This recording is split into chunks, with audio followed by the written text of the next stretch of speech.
for like an hour? Yeah, I'm good as long as you want. Okay, let's do the full day then.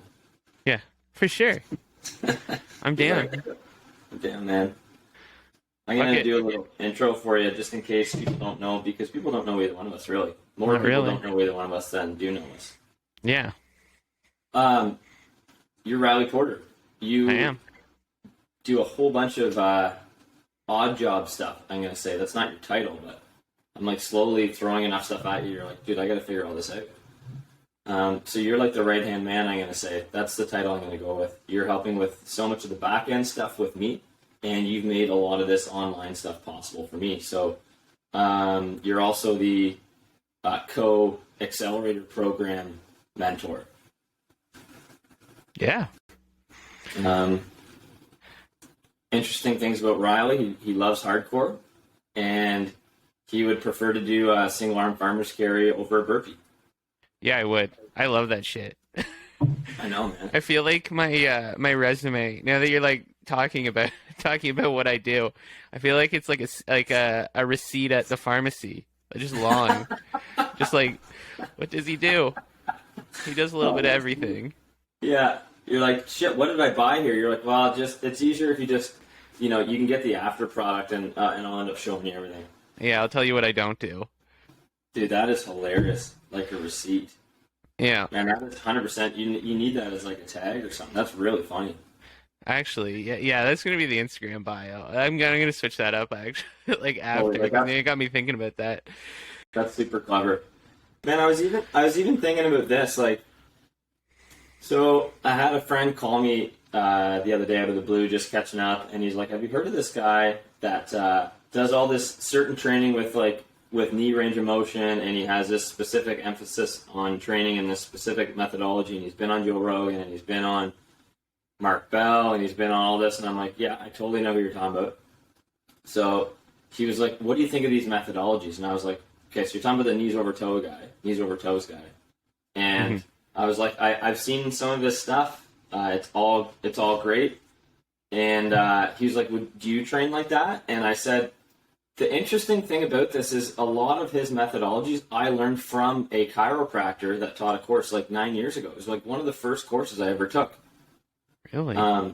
So it's like, it's not revolutionary stuff, but to your point of like creating like a buzzword or creating something that's like catchy or funny, it's like all the information is out there about, especially about training. I mean, the industry is certainly emerging and there's stuff changing, but like, for instance, a lot of the stuff that this guy's talking about, like it's not as if he's creating it. He's not saying that he's like, the innovator of these things. He's just popularizing an idea. It's kind of like, I don't know, maybe it's like carnivore diet or fasting. Like people just sort of latch on to an idea and they just sort of identify with it, which is really neat, but it also shows like the power of like picking a niche.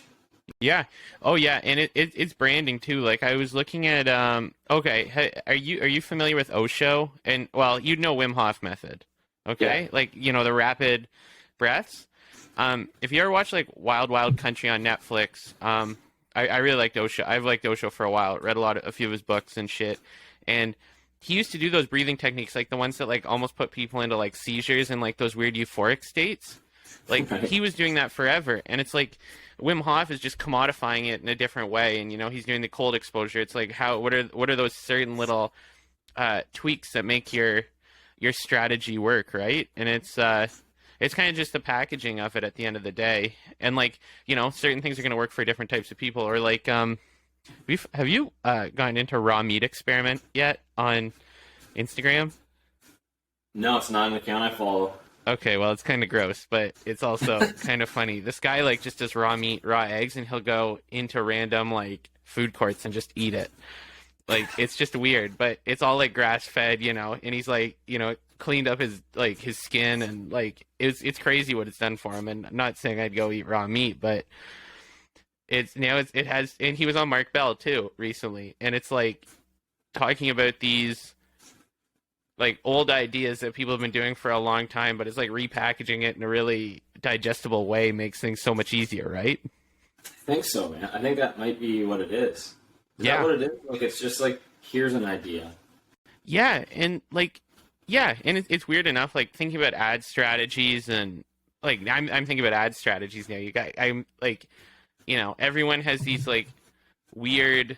Like everyone will sell you a strategy. Everyone will sell you like, oh, this is what's going to make you a millionaire. This is what's going to sell you something online. Um, but it's like they're all mostly the same strategy. It's like what works for you because it's like they all like there's basic advertising fundamentals that works for a lot of like lead generation shit like that. And I'm sure it's the same in fitness. Like we're talking about that. It's like this chiropractor, taught you all these things that this guy already talks about. So like what like there's nothing new. It's like but what works for you, and it's about sticking to that strategy, which is kind of weird for people. I don't think a lot of people stick to strategies. That's what I've been learning over the last couple of years too. It's like people just don't like sticking to something. I think you're totally right. Like I can totally name even for myself, like even with training programs, I switch between training programs frequently or train for something different frequently. And you know what's really interesting? You say that is this this five steps that I've been putting out that you and I are discussing a little bit more depth. That's the one thing that I feel like was consistent, and I've come back to that without even realizing it. Yeah, so it's like you have your framework, and that's a lot of things where it's like I don't think people experiment enough to get their framework, and I'm starting to find out where my framework in life is, where it's like what matters to get me to my goals, like where what's relevant, what's not relevant, and like I think people don't always think about that. It's like some people are like, oh shit, I'm gonna lose a bunch of weight, jump into keto. And then some people go, oh, I can go to like Tim Ferriss's slow carb diet, and it's a wild one to think about too because like if you go listen to like I know I'm just throwing a bunch of names out here all the time, but it's like you look at Tim Ferriss, he talks about like how he'll switch diets all the time. Like sometimes he'll go to do a keto diet for a while and then he'll go back to his slow carb diet, but he like knows his framework and what his goals are. So it's like if he knows that I want to lose weight and maintain energy, but I don't mind losing muscle, maybe he goes to one diet or like he knows what he needs. It's like I think it's interesting the farther you get into it, especially like training with you. I'm like starting to figure out where my weak points are and where I can push and where I can't push. And then now that I've been training a lot more and we've switched my programs up, especially like fitness wise. By the way, if people don't know, I do train with Josh as well. It's but like you start to figure out where you're like what works and what doesn't work, because for a long time there was like a certain way I'd break down reps that would work for me for bench, but it wouldn't work for squats and it wouldn't work for deadlifts, and I always knew that would work, but now bench is like just working different for me now. Weights are going up, but knowing the frameworks helps, because then you kind of I don't know, I'm just like thinking about this where it's like it's not necessarily the specific strategy, but like where are your frameworks to get to your goals. Yeah. I don't know. I'm just hopping around mentally. I feel like I haven't talked to many people today, so I'm just like, all right, just let Reilly get all his ideas out in like one go. This is it. We just flush ideas out. Yeah. So to your point there, like basically how I would figure out a training program is, I have the conversation with you initially and touch points, of course, you as a client, and we talk about what some of the obstacles were. So you're like, well, my back, it's like buggered up every so often, then I have to, take time off or whatever. And that's the case for a lot of people.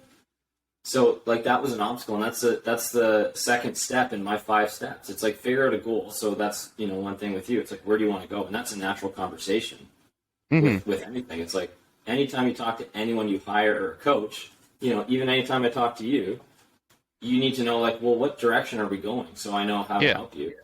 And then depending on what it is, it's like, what hasn't been working? Or, you could probably tell me in marketing and in my business, like, these are the things that aren't very efficient maybe, or maybe you haven't stuck with them long enough or whatever. So understanding those obstacles, and then it's like, what are you willing to sacrifice? So back to you, it's like, well, you're not going to go to the gym for like 3 hours a day. No. So you're like, I just want it to fit into my lifestyle. So there's certain things that I'm not willing to sacrifice, and that's really important to notice and to be aware of. My speaker just shut off. Man, I was listening to a wicked Destiny's Child Deep House remix before this. That sounds really good. I'm really into the deep house.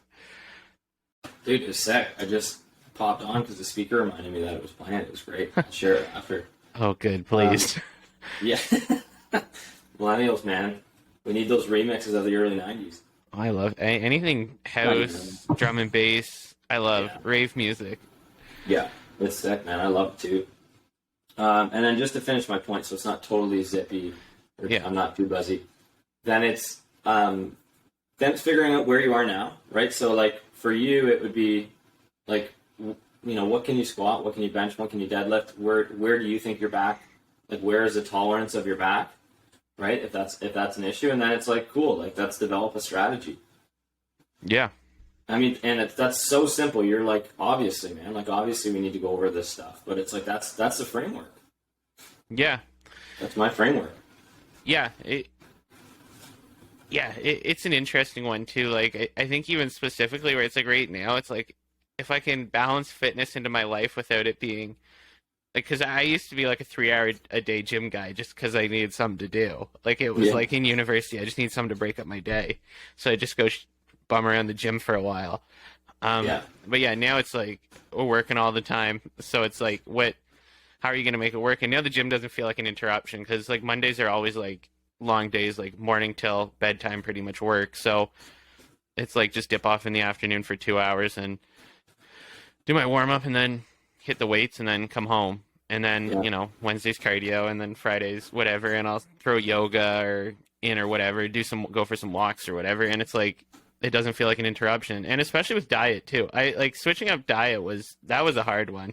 It wasn't hard, it's not hard now, but switching diet's really hard if you're like, I was talking to a lot of people about this too, but it's like if you're hooked on processed food, that's a really hard one to get off.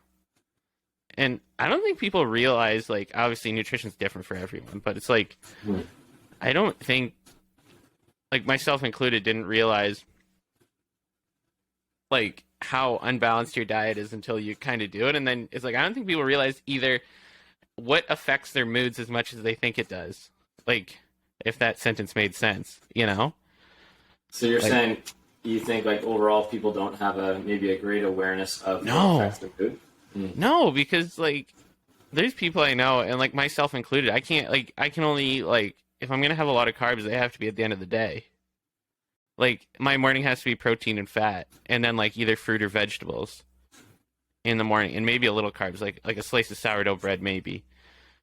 It's like really weird to get into that, and you're like, oh geez, like I actually have energy throughout the day now, and I don't get hungry. You get used to feeling a certain way, eh?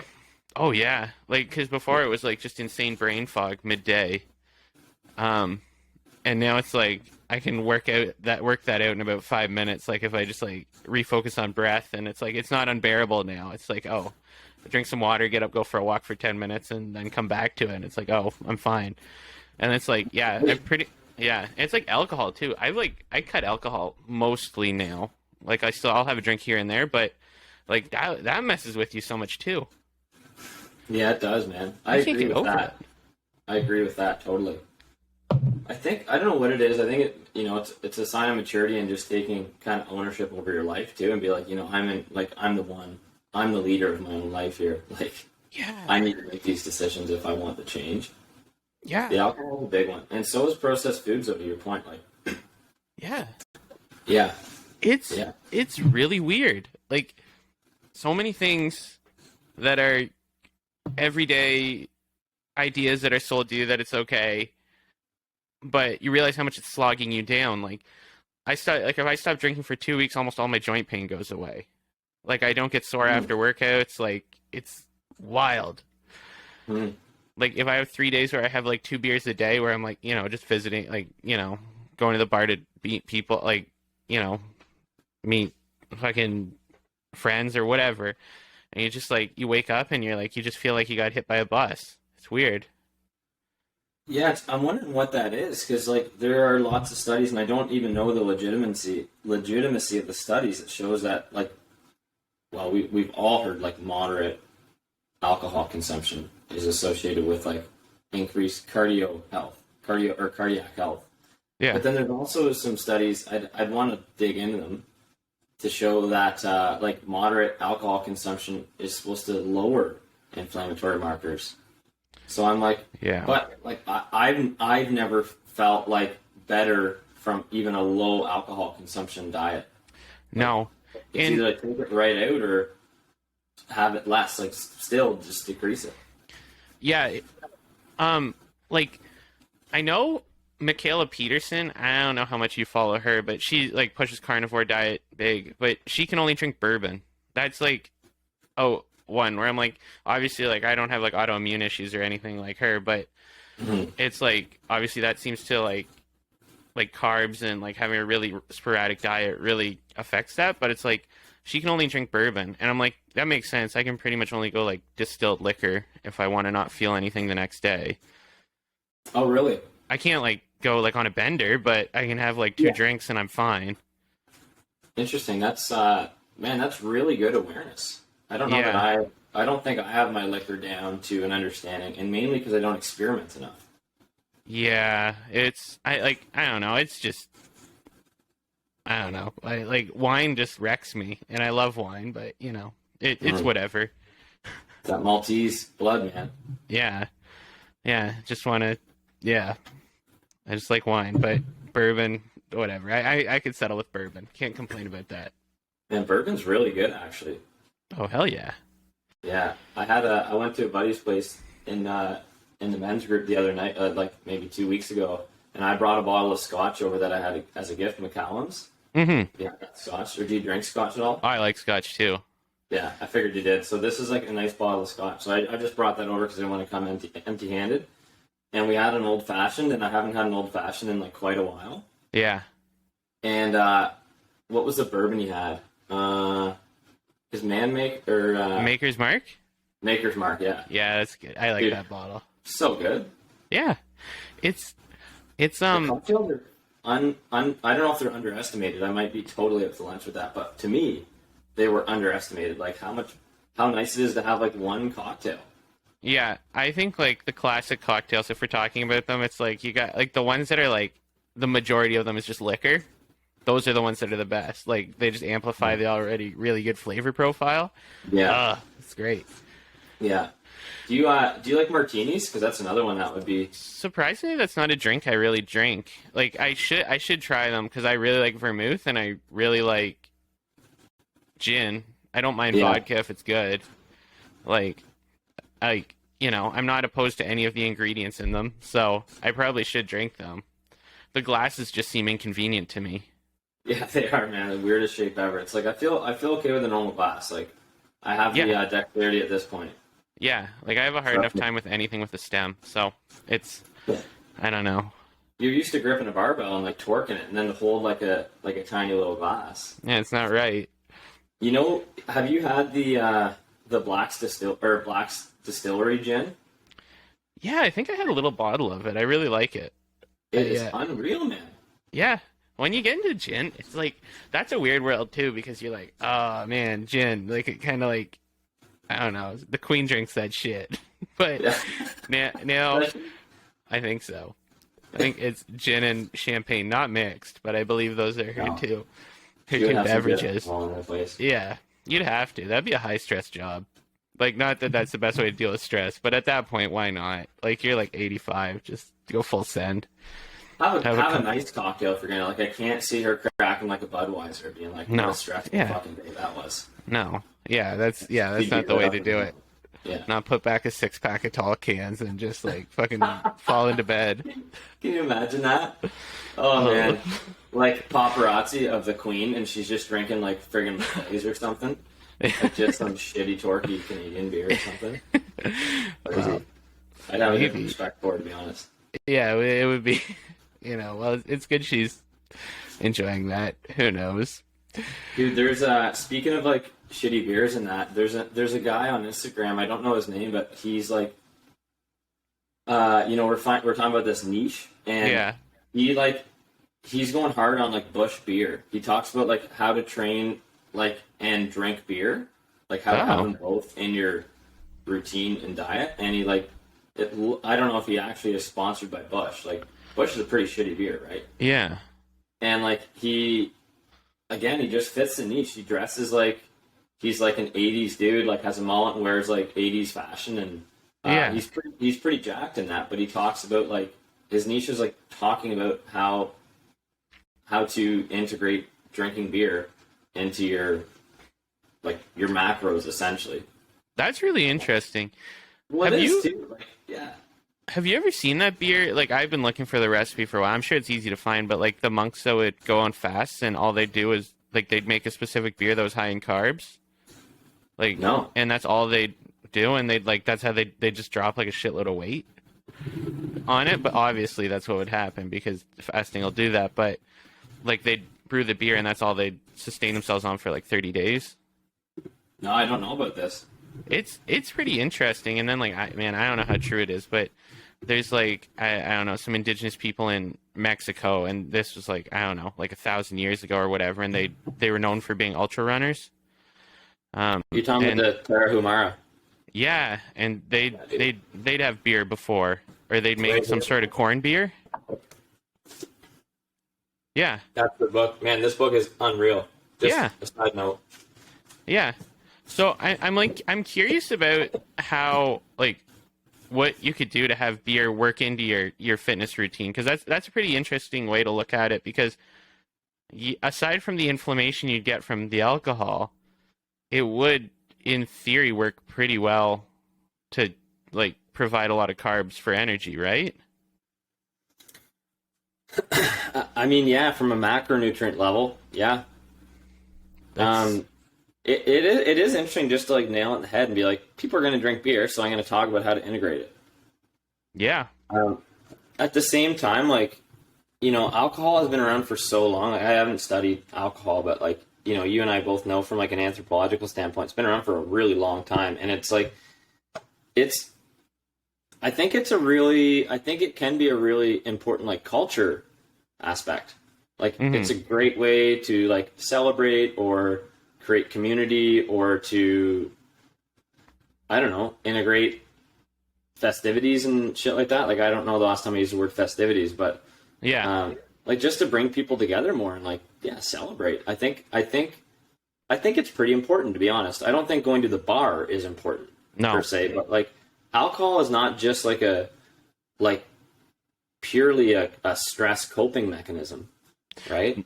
No, and it's I was talking to someone about this the other day about how it's like you need to like kind of set rules for your life, but like don't go insanely too hard. And I think alcohol falls into that. Don't go too hard into it. Like don't go too hard as a binger, but don't go too hard unless you have addiction issues into like being able to just like casually have a drink or like have a drink with friends or whatever.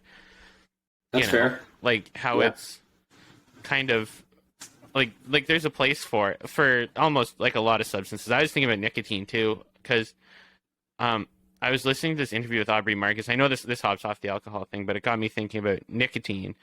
Well, Alex Hermosil's like always has the nicotine gum going, and so does Aubrey Marcus always has snooze pouches that he throws in when he's doing like his podcast and shit. He's always got the little tin beside him, and like Snooze? Is that chewing tobacco? Snooze pouch? a snooze, you order it from Sweden, and it's like these little pouches of tobacco, and you throw them in your top lip. Oh, Yeah, gotcha. they're pretty interesting because it's like fermented or pasteurized tobacco, so it's I don't know, the processing of it is a little bit better than like I guess what you'd get here. There's not like fiberglass in it to rip your lip up. Like it's definitely still rips your lip up, but I used to work with a Right. guy who really liked it, so it's like it kind of surprised me when I saw Aubrey Marcus into it. Because nicotine's like anything, where it's like it does a number on your heart, just like any stimulant, but it's like really good for your brain, which is kind of just like a weird mix. At least if you like, I just was researching nicotine for a while, so it's kind of I don't know. It's just interesting to see how that stuff works.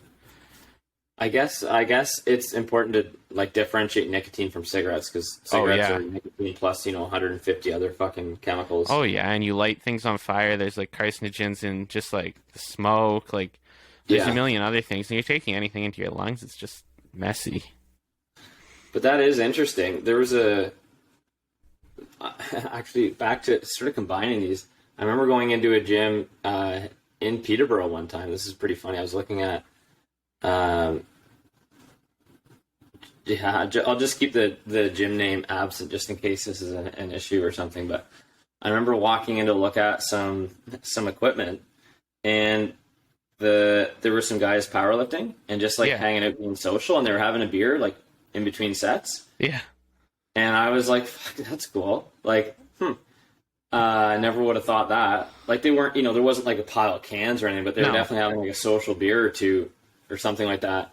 And they were going for, I know that they weren't going for dart breaks. They were just, I guess something to do with nicotine. How else would you take nicotine? Probably chew or... They were just chewing. That's what it was. Yeah. So he was like chewing in between sets and drinking beer. And I was like, Jesus, that's different. Yeah. But like, I don't know why he would have beer in between sets, if like what the kind of logic with that was, or... Yeah. But the nicotine is a stimulant. Yeah. And when we did that 24-hour run in the shipping container, Tosh, the guy that was on our like mentor board, who ended up participating, dude, I don't know if you ever saw some of the pictures of this, or if there is a picture of this that would be public, would be available to someone that wasn't there. But he was chewing tobacco in there, and I wasn't. I don't chew tobacco and whatever. But I remember looking in his shipping container, and it looked like a fucking bear had taken a shit. Yeah. And because he had chewed so much tobacco and like just spit it in a pile. Yeah. And I mean, it's a stimulant, so it helps. It's like, it helps. That's risky while you're running. Like, in my head, all I think is, what if he swallows it? Like, that's what would scare me, because like, I just like getting nicotine sick just like in the middle of a 24-hour run sounds terrible. Yeah, but this guy was in the Marines for like 12 years and like was a heavily decorated guy, so like he's on a different level. But he's a G. Yeah. For you and I, like, I wouldn't go on experimenting with fucking new stimulants in the dark alone. No, I wouldn't either. Yeah. You know what was interesting about that run is the fact that we had, like, I think I had coffee in the morning, like a normal amount of coffee. Yeah. And then I think I had 2 Red Bulls, like, in the afternoon. Mm-hmm. And, man, the effects of light have... I wouldn't have realized this because I've never been exposed to it quite like that, like completely shut off of light for 24 hours. Yeah. Like, I'm thinking like you go for a run in Alaska at a certain time, and the actual like strength and power of the circadian rhythm based on light exposure is like, to me it was like a little bit unbelievable. Like it was hard to train for that, because all of a sudden you're in the dark and your body would be registering like, it's night. We're going to get ready for sleep. It's fucking dark. So we're trying to like combat that with stimulants. And like, we didn't do anything different in training other than training with a blindfold on. But it was like that was really interesting to try to hack that without, cheating. That's a tough one. You think about that. It's like, you really can't train your body out of not like having to be aware of the dark. Yeah, I don't know how you would exactly. I'd have no idea. There's like this guy, I was reading this book, Nathan Dallas or something. I don't know. He's I don't know. He wrote this book called "You're Too Good to Feel This Bad." It's just about like interesting. It's a good title. Yeah, it is actually, and it's just all about like, I don't know. He pretty much hit burnout, and he was talking about like all this shit he does now to like essentially keep himself from burning out again. But yeah, he was talking about how crazy he is about training a circadian rhythm at night, where it's like he has different light bulbs he keeps in his house, and I think you talked about that too. Like you can totally dimmer lights and stuff. Yeah, I mean, I haven't gone to the point of like buying different bulbs, but you can essentially, like, the science is you want to have exposure as like you want to have bright light exposure, or like blue light if you're inside, or sunlight is obviously the best. We're going back to nature. We are nature. But you want to have as much overhead light is without it feeling like too much. Yeah. Like, and that's part of the reason why it's hard to like fall asleep in a hospital, right? With all the overhead lights blasting on you. Like, light is a major contributor of how we regulate sleep and fatigue. Yeah. Which is why I usually get anxious when I'm in a hospital or a school at night. Like, not that it's very often, but just the amount of overhead light is just wreaks havoc on me. So essentially, anyone listening to this, if you want to try to be productive in the morning and you're working from home, there's a great podcast from Andrew Huberman on this, but he talks about overhead light exposure. So like, I think it's the bottom portion of your, or maybe I forget if it's the bottom or top portion of your eye, your retina, that like gets feedback based on the amount of light and helps you stay more alert. And I've been doing that ever since. So I've been like blasting. I've been turning, when I wake up now, I turn all the lights on in the house just to like keep me like awake, right? Yeah. It's pitch black. I live in a basement. It's not natural sunlight coming in. I wake up before the sun too, but then at night, there's like the simple hacks would be, the easiest thing is like get some blue light blocking glasses. Then it's like dim your screens and or set them to night mode so that the pigment is different in the display. And then there's different bulbs you can get, and that would probably be the more extreme kind of version of that. And it's like changing bulbs, especially in the rooms that you're spending time in at night, so that it doesn't emit the blue light. But I don't know anyone that actually does that.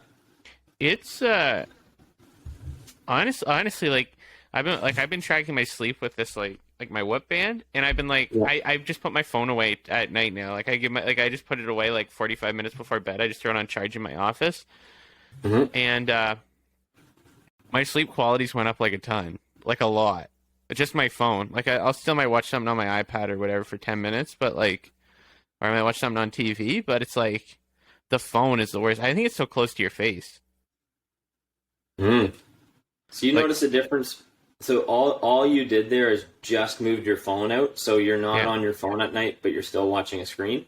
Sort of, yeah. The screen is like, yeah. I usually end up turning the screen off now. I'm like slowly training myself out of even wanting it near me. Yeah. Because at night I usually like just nighttime routine wise anyways, it's like I usually just like journal and then like I might do 1 or 2 emails and then bed now. Like, right. So it's kind of it's weird having all these things change. It's like, I don't know if I've talked to you about this, but it's like there's so many things in life right now where I'm just like, I'll just cut them. I don't care anymore. It's like I have to feel good all the time. So there's no point in doing something that's going to make my life bad. Man, that's great. Like, just honest, kind of cutthroat. Yeah, personal self-care. Yeah, it's like, there's obviously a fine line. Like I'll go out and hang out with friends late sometimes, but like, it's like, is the risk reward worth it? Because it's like, I could literally be living a regimented lifestyle, but then it's like you realize you do that, you're never gonna have a social life ever. Yeah, and like I know you talk about community a lot, and like I think a lot, like I think that's something that's just become like, either like listening to you, it's like there's been a lot of weird coincidences in the last year for me, and it's like you were talking about it. I feel like I've had like 5 other people just like talk about like, how being social is important. So it's like there has to be a trade-off somewhere. It's like, yeah, I'm okay with feeling shitty the next day if I got to be social with friends, especially if I'm not like going out on a bender or something. Like, if I'm going on a bender, it's like that's 100% my fault. I completely chose to drink that much. I completely chose to do whatever that put me in made me feel shitty. But like just going over to some people's houses and talking, watching a movie, going for a walk, whatever. Yeah. It's like you need that shit or else you're never going to feel fulfilled. Man, it's so true. It's like, does it make sense to try to optimize our life without looking at like fulfillment as part of that optimization? Like, what are we trying to optimize if we don't feel fulfilled? I don't know. Like, yeah, and you're gauging so much on other people's lifestyles, so it's like everyone has to come to like a happy medium. So you can't ever be like, well, you can't go to a friend's house that like someone who's they work all night or whatever, like they work till 4 a.m. Some people just do that, and so they wake up at noon. So it's like you can't expect to be like, well, I'm going home at 8. Like you kind of have to be like, well, I'll stay till midnight, like whatever, like let's hang out for a bit. You know, like you just like no one's the same, and you can't expect everyone to live your life. So it's always like, you know, account for fulfillment, I guess, the volatility of fulfillment. Yeah. which which I think. Oh, nice. There's a little bird outside.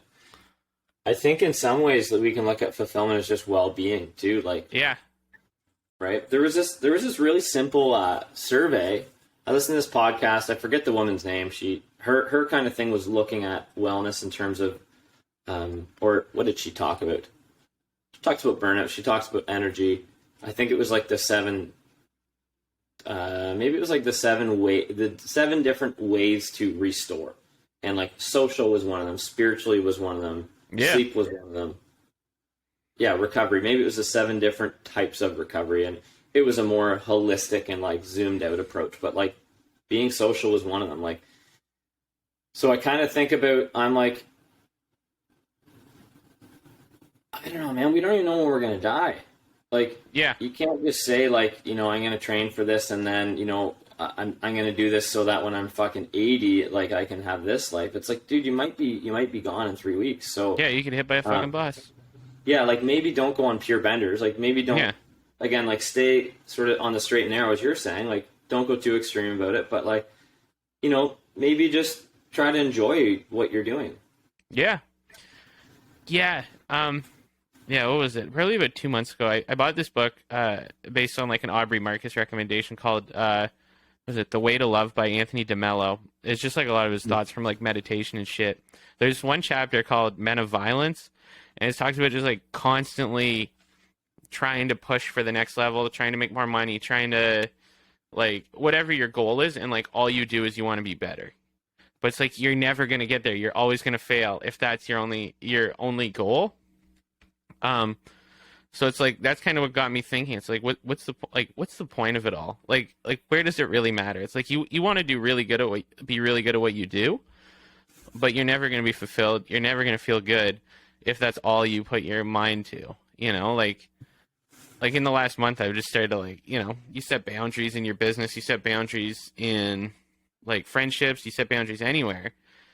You know, it's like just to get to that fulfillment, you need to be strategic about that because like there's going to be you're never going to be satisfied if you only focus on that one goal, and that's like where your intensity goes to, you know? Like I don't know how to explain that. It's a weird thing, but it's like there are types of people, and I think a lot of people in business, like you probably deal with it. I deal with it a lot. I know where it's like all you get hooked on is one goal, and you just can never get it. Like it just never comes because it's only that one goal because you're ignoring everything else in your life except that. And it's like the fulfillment has to come in other ways, like family, friends. Like you need to realize there's more to create a whole person than just one goal, because you'll hit that goal and then you'll feel empty. I see what you're saying. Yeah. Yeah. So it's almost like carving out or putting all this weight in achieving this goal, and realizing once you achieve it that, you know, you're, as you said, you're kind of empty inside. Like that goal is not all encompassing. That's just maybe one aspect of life. I can relate to that personally. Can you? Yeah. Has that ever happened to you? Yeah.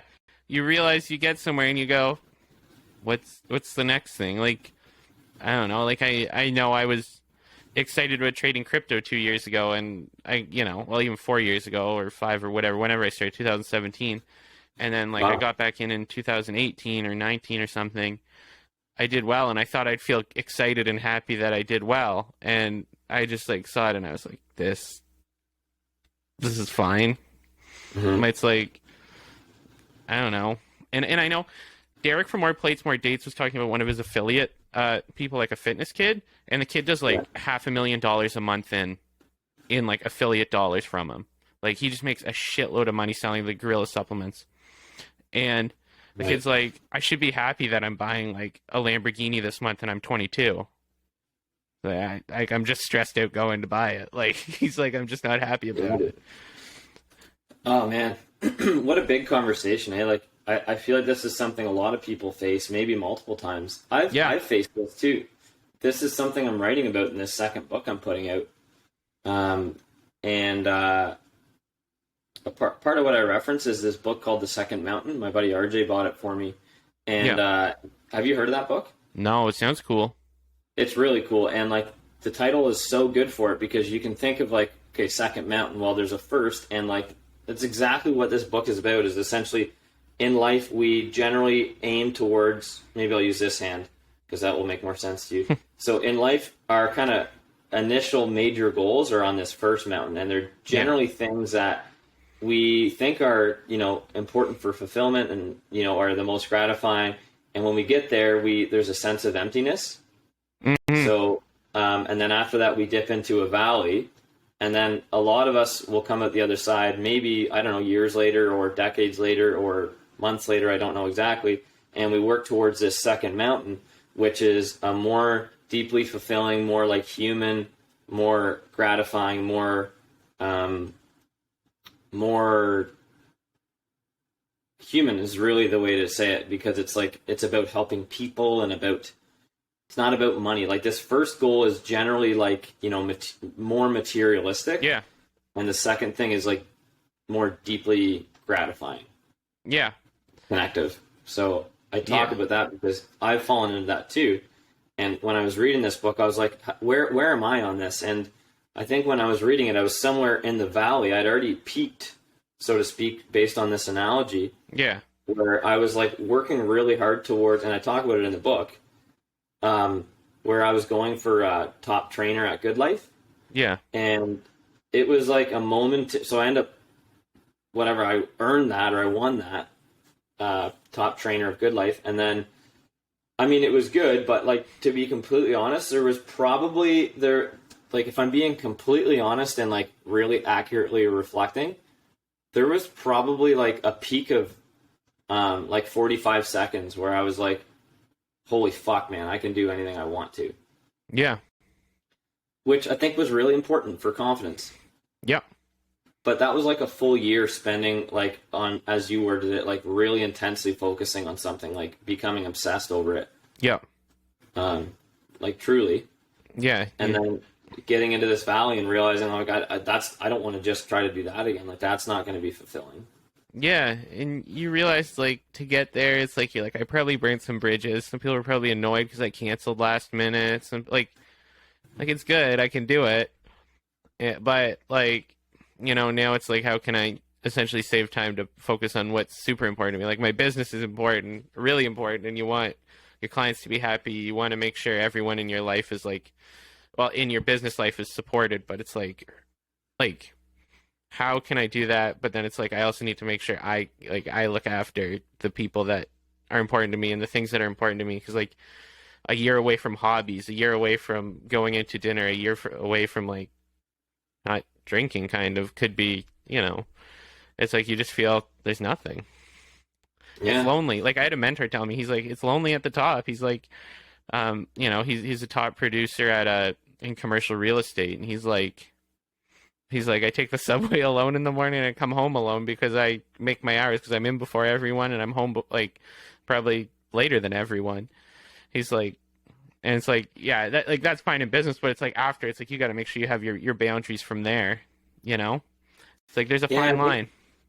Yeah, and I think it's doing just like a check-in to be like, is this where I want to be? Like, that's his life. So yeah, is that what he wants to be doing? And maybe the answer is yeah. Like he might be like, I wouldn't trade it for anything. Yeah. But maybe he's pretty fucking lonely, and that sucks. Like to be, perpetually lonely. Man, I had an ayahuasca experience where, I don't know, a year ago, and one thing I came out of that was something I didn't even go in trying to uncover. Like I went in with these really specific intentions, which is what I thought I was supposed to do. Have you done ayahuasca, by the way? No, it's been it's been on the list. It's soonish. Eventually, we're gonna look into it. Yeah, like later today, maybe tomorrow. Maybe tomorrow. Yeah, I'll wake up, just say let's go full send in this one. Oh man, So I went in with these specific intentions of, trying to be open, but trying to be, you know, purposeful, I Yeah. suppose. And like I came out with something completely different. And that's like the power of this medicine. Yeah. And I came out realizing that, like, I was more lonely at the time than I think had openly felt or Yeah. connected to. And I realized that my ancestors, like these people that are in my like heritage that are either alive or are not, were connected. So Yeah. like what I realized was like I'm not alone even if I'm alone. Like, Yeah. and it was like really profound. So Yeah. That's wild. That's like a weird one. You probably, yeah, you're like, I always think about like, I bet if I went into that situation, I'd probably be like, how can I be a better leader or something like that? And I'd probably walk away with, I have no idea. Like something that's, completely different, maybe, yeah, right? exactly. Like it's a fascinating one to start diving into like the psychedelic world of like, I don't know, just your mind puts you in weird spots where it's like, I think speaking about what you're saying, where it's like, you're alone, but you always have people around. Where it's like, yeah, you got to find that balance between complete like Yeah. loneliness, but it's like that extra time. If you have extra time, that has to be with people. Like, there's no being alone all the time leads to fucking dangerous things. Humans are too social to not like just cut off from everyone. That's why this hustle culture is like absolutely just dumb. Like, I love it. I love working all the time. It's just work smarter, not harder. At this point. Yeah, dude, I hear you. That I've totally fallen into the slump of that like hustle culture before too. And I think for me, like I've said this before, and like now I'm trying to sort of like believe it 100%. Yeah.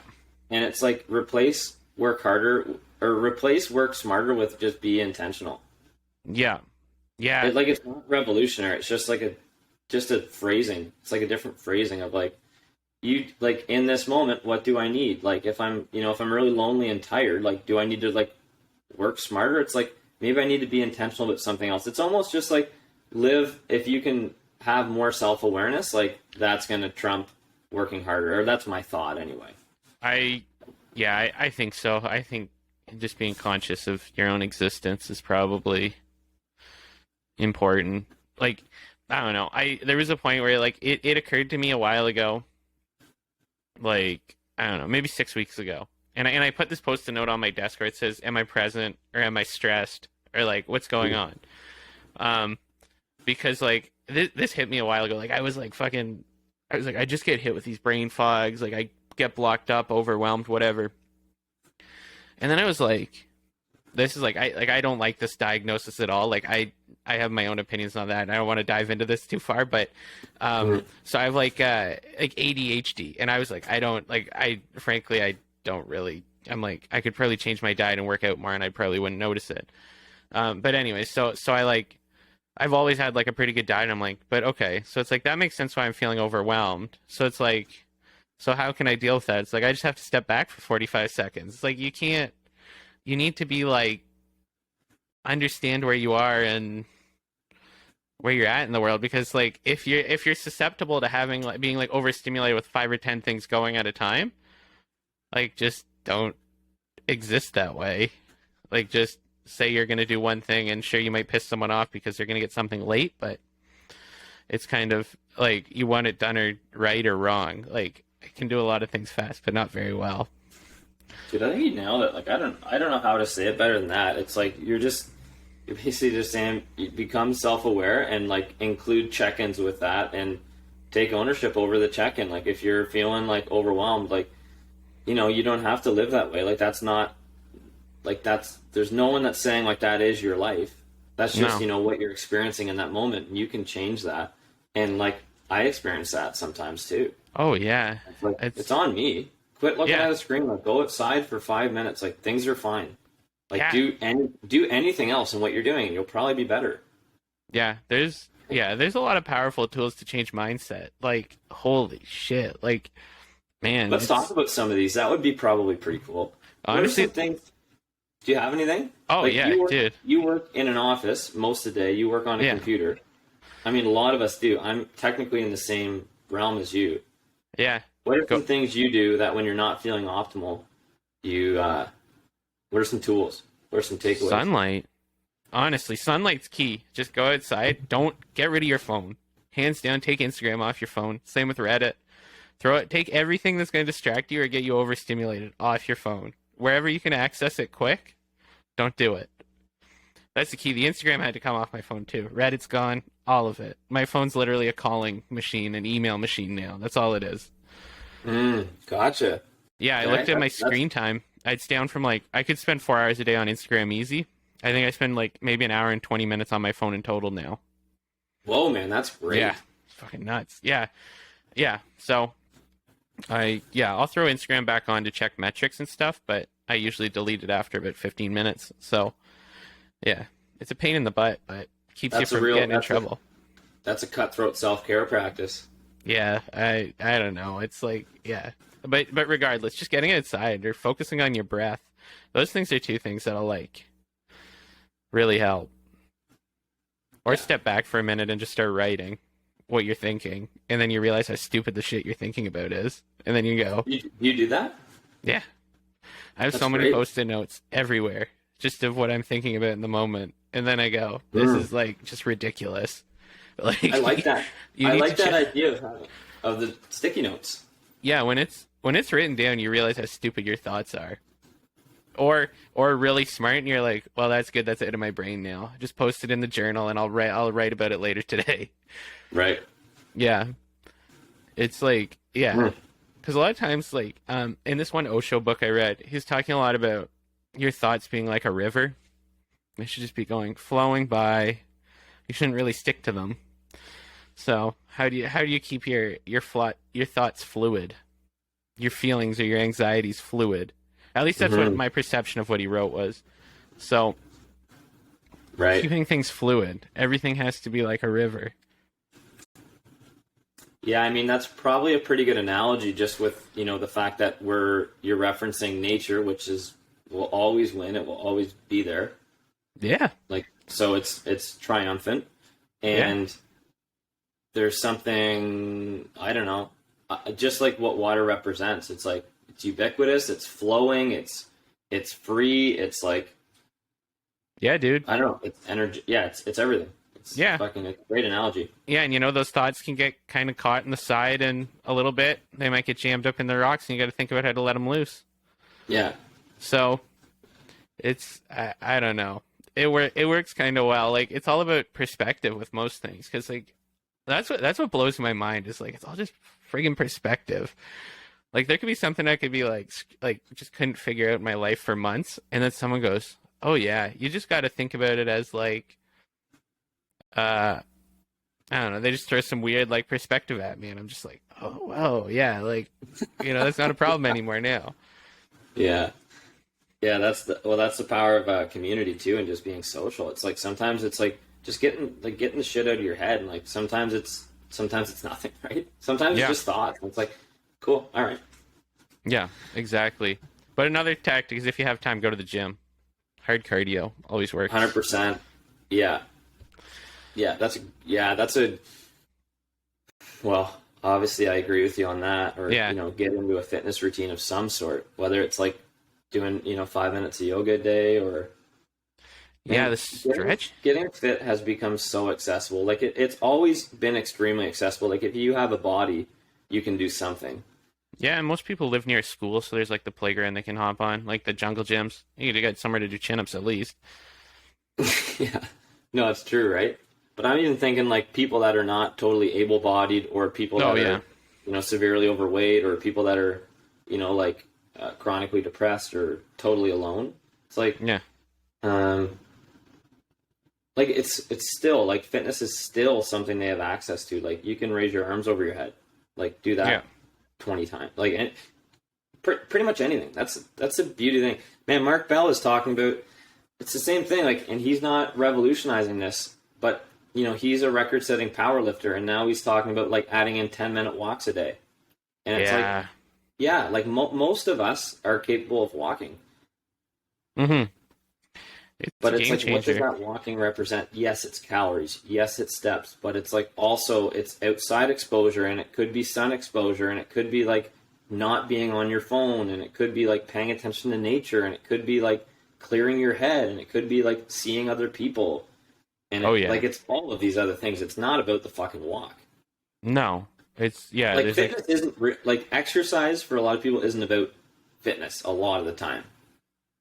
It's no. about like coping so that life gets a little bit easier, Yeah. I think, right? Yeah, I think yeah, overall like if you're if you're trying to get stronger, I guess that is making life easier because you're not as weak. But if some people's goal is just like I want to be able to run 1 kilometer or something, like it's all baby steps, and it's a really subjective way to like. There's a lot of like it's very subjective with the goals. Like it all depends on the person. It all depends on what their goals are, and every goal is achievable. Like everything can be just as hard to get to. Like me wanting to hit a 400-pound squat is can be just as hard for someone to run 2 kilometers. Like Right. it's all in perspective. Hmm. Like it's not. I don't know. Yeah, and it's and I you know what that's a weird one too. Where it's like the way maybe I even thought about it at one point is like you can't compare in fitness. Like everyone's goals are their own goals. Because I'm not Yeah. trying to be you, and you're not trying to be me, and I'm not trying to be my neighbor across the street. Like everyone's what's going to make you operate better and make life easier. Yeah. I think that's yeah, I don't think that that's an oversimplified sort of definition of why we exercise or why we do fitness. I think it's to make something easier. Hell yeah. That's pretty cool. It's kind of nice when you talk about something and like you just sort of like strip the fat and you get to like, what is this actually? Yeah. It's you realize there's nothing crazy going on in life. You're just like this all is just a part of existence, and it's all a part of the same cycles that go on for everyone. My Yeah. problems are no more complicated than anyone else's. Yeah. Man, my nana said this when my papa died, and my nana was like, I think 79 or 80 when she said this. So she had lived quite a bit up until then. And she said we're all lost together, Yeah, and I that's was like, I got that tattooed on me because I was like, geez, yeah, that's a good way to look at it. Yeah, in a weird way. Yeah, like it makes a lot of sense. I like that. yeah, man. That's the profound wisdom. The Well, that's the 80-year-old woman coming out in that's an 80-year-old woman, right? It's one thing if I think it was all context. Like it was during like the initial grieving process, so it was yeah, purely like it was purely an embodied sense of something, and I think that that's why it was so profound to me. But it is like a pretty profound thing to think about. mm-hmm. Like no one has it figured out, even when they have it figured out. We're all faking it, like somewhat. We're all latching onto something, like back to this niche, like knees over toes or fucking raw meat. It's like these things are working. They're not the only thing that would work Yeah, necessarily. It's just like we want to try to help more people. We want to try to make more money. We want to try to get attention. We want things to be easier. So we got to stick to something, because if it's all totally fucking random stuff, then it's hard to buy into that. Like what you said, it's like, what am I relating to? yeah. Just packaging it up and creating a good community to work with. Like, which I know sounds a little scammy and markety, but at the end of the day, it does work. It's like there's a strategy to like that you can collectively work towards using and find your tweaks and shit that work for, I don't know, making you a better person. Yeah. It's wild. Life is wild. It's it's crazy. I don't know. I was thinking about this. The internet makes things crazy. So much connection, and I don't know. It's wild. Yeah. Yeah, it is wild, man.